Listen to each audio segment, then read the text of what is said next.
Michael Jackson was gone, but his empire did not disappear with him. Now, the responsibility of managing his enormous fortune fell to his estate.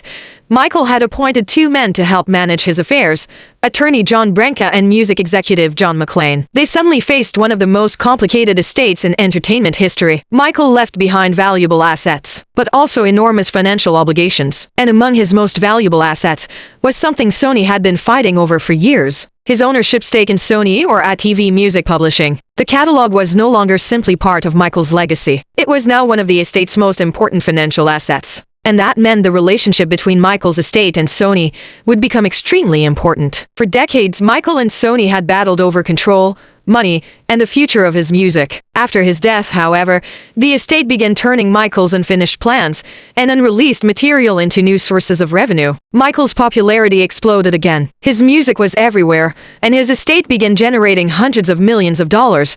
But there was still one enormous question. Would Michael's estate continue to hold its share of Sony or ATV? Or would Sony eventually find a way to own the entire empire? The estate had taken control, but the biggest battle was still ahead. Want to know what happened next? Watch the full story in the link below. Like, comment, share, subscribe. Part 10 coming next.